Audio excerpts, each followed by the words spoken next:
Nesse módulo nós vamos ver mais sobre SSH, então a gente vai configurar um servidor SSH e via cliente nós vamos logar nesse servidor e só para verificar que está funcionando e tudo mais. Os conhecimentos prévios necessários estão listados, as referências, informações importantes. Eu sugiro que vocês leiam mais, principalmente sobre o servidor SSH, que está o wiki dele. É interessante que dê uma olhada com calma sobre o SSH. Vamos lá. Nessa primeira figura tem uma arquitetura de rede. Nessa arquitetura de rede nós temos um servidor que vai prover o serviço de servidor SSH, que é esse cara aqui, e nós temos algumas outras máquinas na rede que tentarão via o SSH Client acessar esse servidor e executar comandos no servidor. Bem, nós vamos usar no nosso caso duas máquinas virtuais, uma máquina virtual chamada de SSH Client, que vai ser o nosso cliente, a outra que é o server.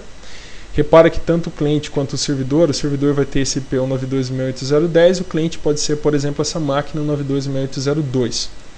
Só que antes de eu configurar esses IPs, eu preciso instalar, tanto nesse cliente quanto no servidor que está aqui, as ferramentas necessárias para o SSH funcionar. Para isso, o que eu vou fazer? Eu vou entrar nessa VM SSH Server, vou em Settings, deixa eu ir mais devagar. Clico com o botão direito, vou em Settings, seleciono Network, e em Network eu vou por NAT. Quando eu coloco NAT, eu permito que a minha máquina hospedeira local ofereça a rede dela para que a minha VM use a mesma rede. Por que eu vou fazer isso? Simplesmente para que eu possa ter acesso à internet dentro dessa VM. E assim eu posso instalar as ferramentas para o SSH funcionar. Então eu vou bootar essa VM. Vamos lá. E eu vou fazer a mesma coisa com a VM cliente. Então a VM cliente eu também venho em Settings, Network e coloco aqui NAT.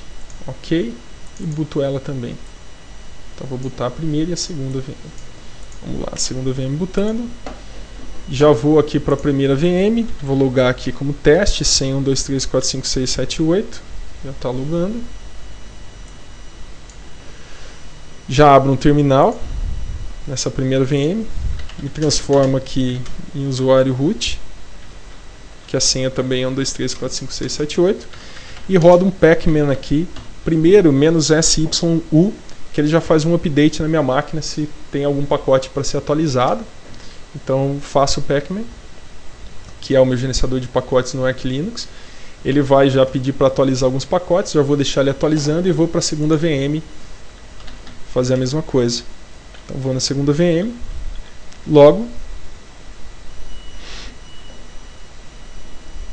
abro um terminal, me transformo aqui em usuário root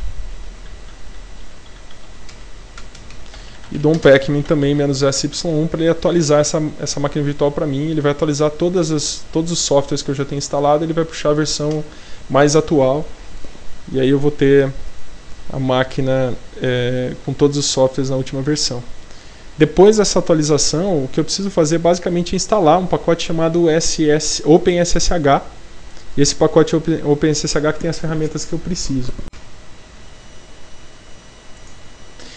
Então agora que já terminamos a atualização da primeira VM, que é a VM onde vai ficar o servidor SSH, o que eu preciso fazer agora é rodar pacman com -S em OpenSSH e mandar instalar esse pacote que tem para mim o servidor SSH que eu preciso.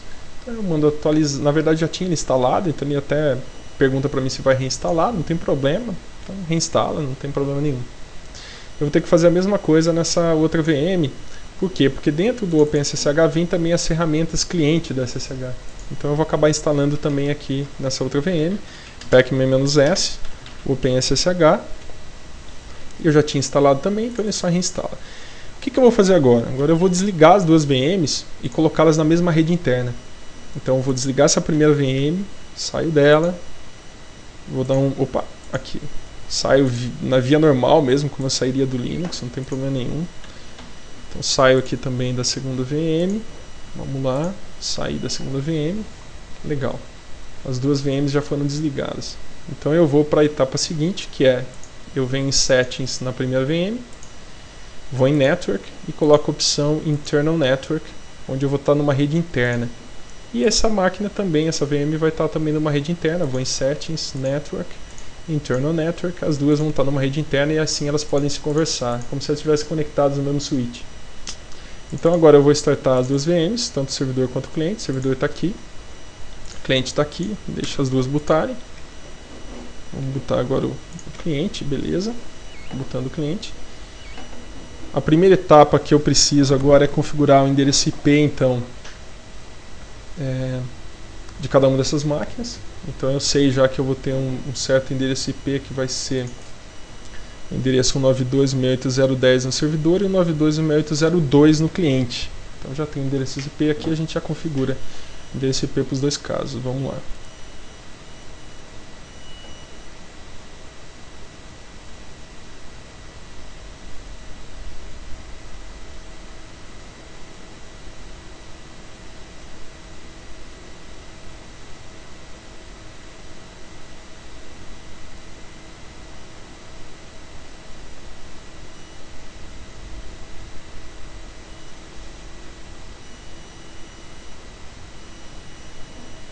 A primeira VM já logou, quer dizer, já abriu, vou logar nela. Vou para a segunda VM também e logo nela. Legal.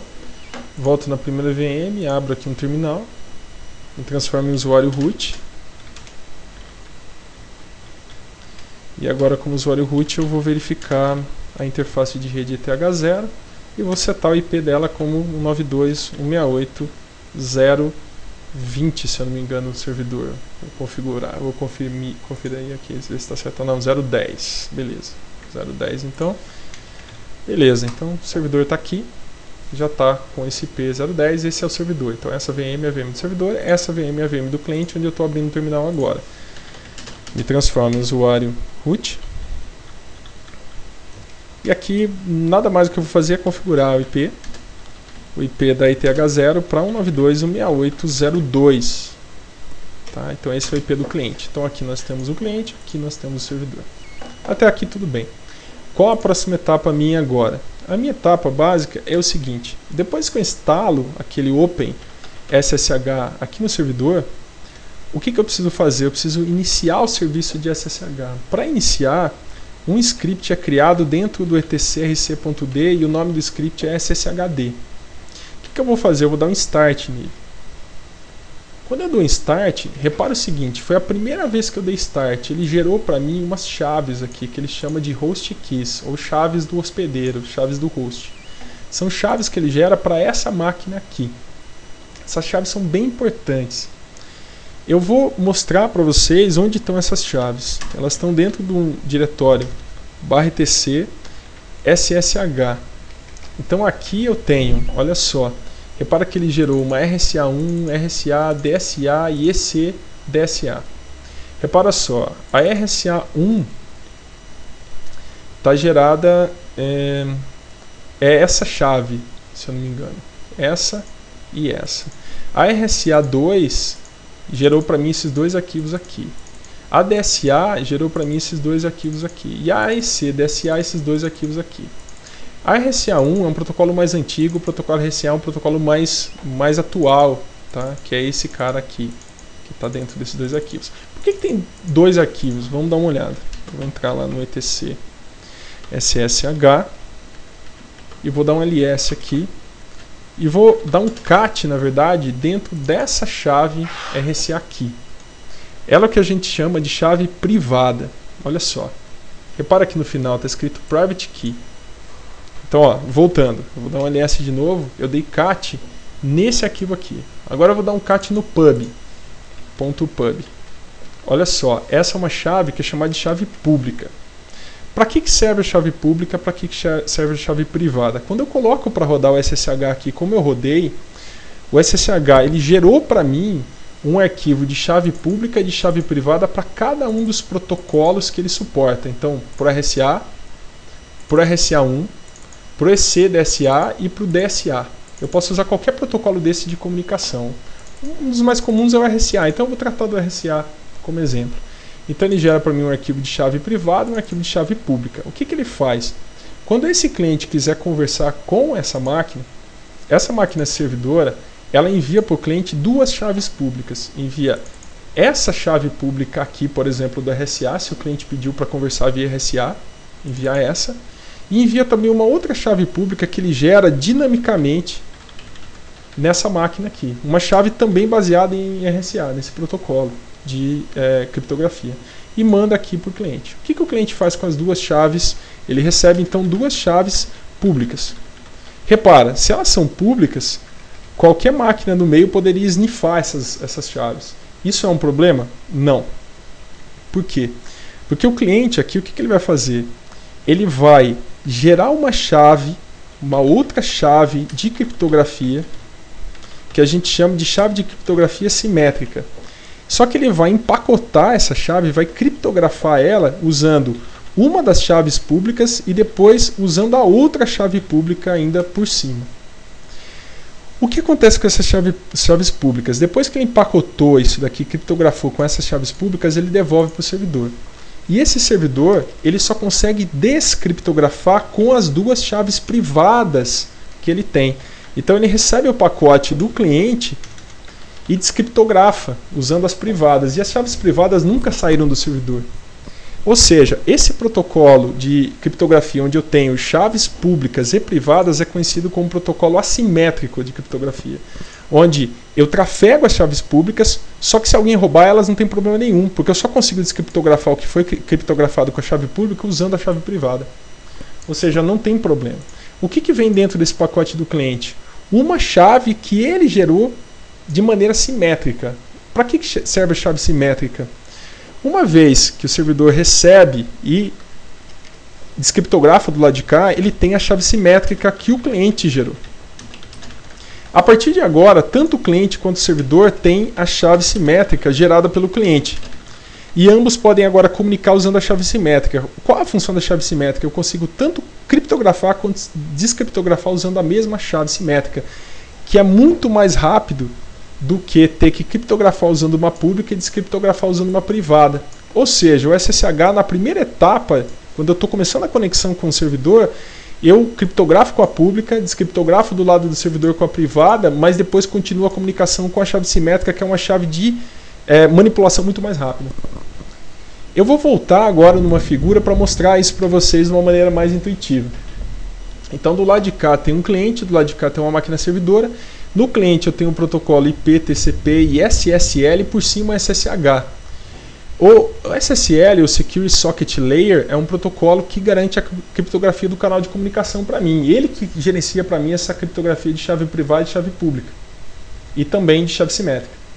A mesma coisa eu tenho do lado do servidor, só que do lado do cliente eu vou ter um clientezinho chamado SSH, que é uma aplicação que a gente vai testar já já, e do lado do servidor eu tenho um daemon SSHD, que é o servidor mesmo, que vai receber conexões dos clientes. O cliente faz o quê? Pede uma conexão para o servidor encaminha duas chaves públicas, uma que ele tem armazenada em disco, que é a tal da chave de host. Quem é a chave de host nesse caso, a chave pública de host? Para o RSA é esse daqui. Então se o cliente pediu para comunicar via protocolo RSA de criptografia, é esse cara que ele vai receber. Exatamente esse cara. É legal que dá para a gente conferir já. E daí o que acontece? Ele também manda mais uma outra chave pública que ele gera dinamicamente. O cliente, por sua vez, gera uma chave, ele verifica se essa chave de host é uma chave que ele já tem armazenada localmente. Se ele já comunicou com aquele servidor, ele vai ter essa chave localmente. E daí ele sabe, opa, estou tentando comunicar de novo com aquele IP, a chave é a mesma, então o servidor é o mesmo. Ou seja, se alguém, por algum motivo, regerar as chaves do servidor ou tentar se fazer de servidor, para aquele mesmo IP, por exemplo, 92.168.0.10, o cliente vai desconfiar, vai ver que há uma diferença e ele vai te avisar. Se bater, se tiver tudo bem, o servidor foi ele mesmo, o cliente gera uma chave de 256 bits simétrica e ele criptografa ela usando as duas chaves públicas e encaminha para o servidor, que só consegue descriptografar usando as chaves privadas que nunca saíram do servidor. Repara, nunca saíram dele, ou seja, ninguém consegue quebrar essas chaves, a não ser que o cara invada o servidor e consiga pegar as chaves. Aí é outra história. A partir daí, a comunicação se dá com a chave simétrica dos dois lados. Servidor criptográfico assimétrica manda para o cliente, que tem a simétrica, descriptografa com ela, e aí prossegue a comunicação dos dois lados. Legal. Aqui tem algumas coisas bem interessantes para mostrar para vocês. A primeira coisa é a seguinte. Eu vou tentar pingar a máquina 192.168.0.10, que é o servidor de SSH, para ver se eu estou pingando. Estou pingando. Então, teoricamente, eu já conseguiria comunicar com ele. Basta eu dar um SSH para o servidor. Eu sei que eu tenho um usuário chamado teste no servidor, então vou tentar me conectar como usuário teste na máquina 192.168.0.10, que é o servidor. Repara que ele responde para mim dizendo o seguinte, olha que interessante. Ele responde dizendo para mim que ele vai usar, na verdade, o protocolo ECDSA. Ele não vai nem usar o RSA. Tudo bem, não tem problema. Então, o default meu está configurado para ECDSA. Aceita a conexão? Yes. Qual é a senha? 1, 2, 3, 4, 5, 6, 7, 8. Beleza. Digitei a senha, já estou conectado no servidor. Já estou nesse cara aqui. Tanto que se eu der um ifconfig, por exemplo, na placa ETH0, eu vou ver que eu vou recuperar o IP do servidor e não mais o IP do cliente. Eu estou, de fato, no servidor. Até aqui tudo bem. O que eu vou fazer agora? Eu vou fechar essa conexão. Eu vou dar Ctrl D e eu saio do servidor então. E volto para o meu cliente. Aqui eu estou no cliente, se eu der um ifconfig na ETH0, eu vou ver que eu estou no IP do cliente. Olha só. Tranquilo. Por que eu fiz isso? Tem uma coisa muito legal. Eu, como usuário root, que eu dei aquele SSH para conectar no servidor. Então eu quero mostrar uma coisa para vocês bem legal. Dentro da área do usuário root, que é no próprio diretório root, né, eu vou ter um subdiretório .ssh. E lá dentro eu vou ter um arquivo criado chamado non-hosts. Hosts conhecidos. Dá uma olhada no que tem lá dentro. Olha só. Eu vou dar um cat aqui no que tem lá dentro. E vou dar um cat na chave.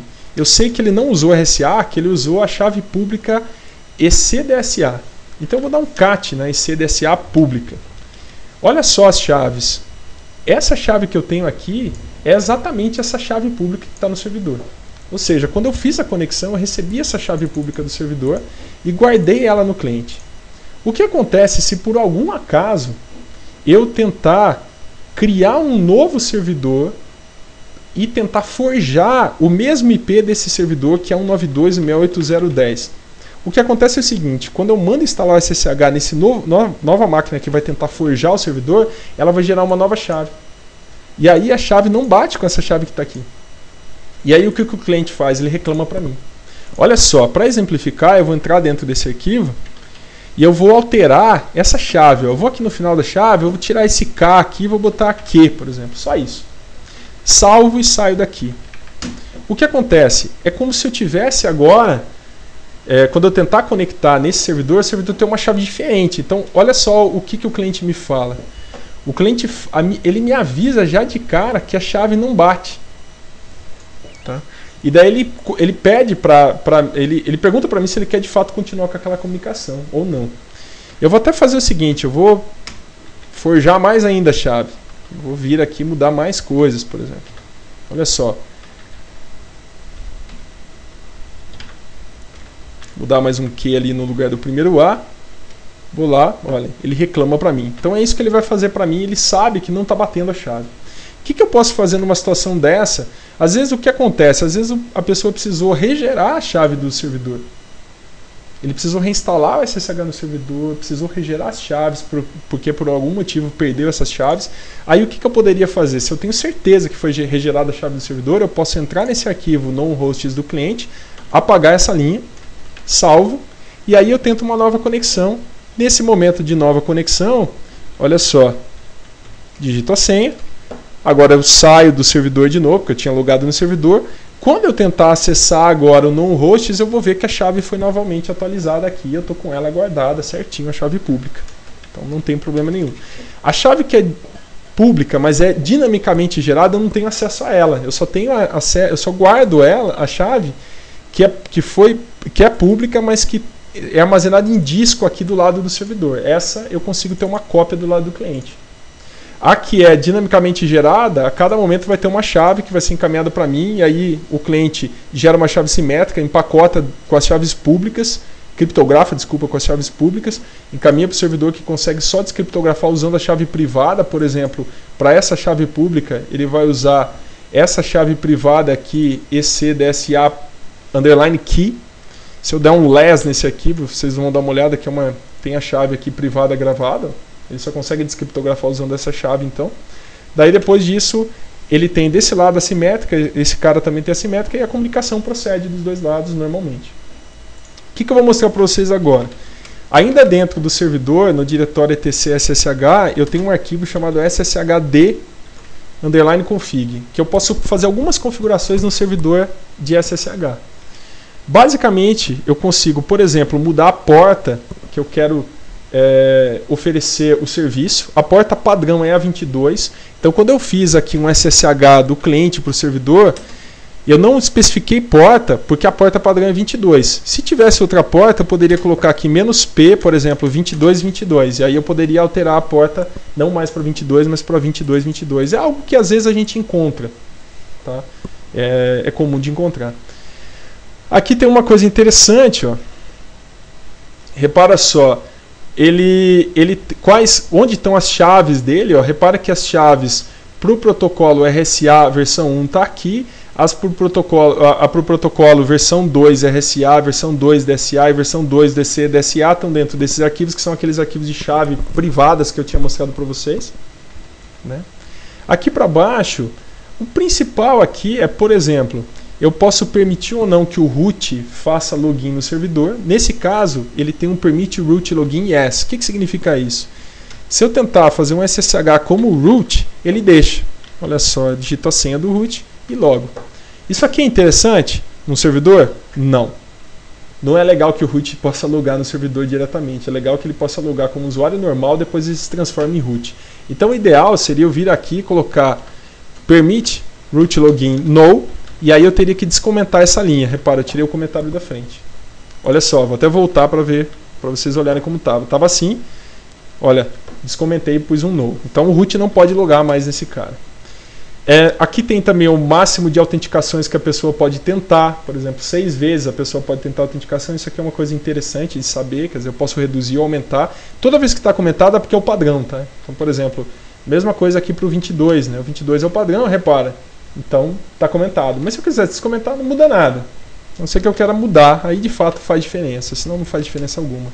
Eu vou descer aqui um pouco mais. E vou mostrar para vocês mais uma opção aqui, que é essa opção de Permit Empty Passwords. Às vezes a pessoa cria um usuário sem senha. É interessante que a gente não permita que esse usuário logue na máquina sem senha. Né? Então aqui é comum deixar o Permit Empty Passwords no, ou seja, se houver um usuário João, por exemplo, que não tem senha definida, ele não vai conseguir logar, porque não tem senha definida. Isso é bastante importante. Outra coisa também que é legal conhecer é essa opção aqui de X-Forwarding. Repara, o X-Forwarding é no.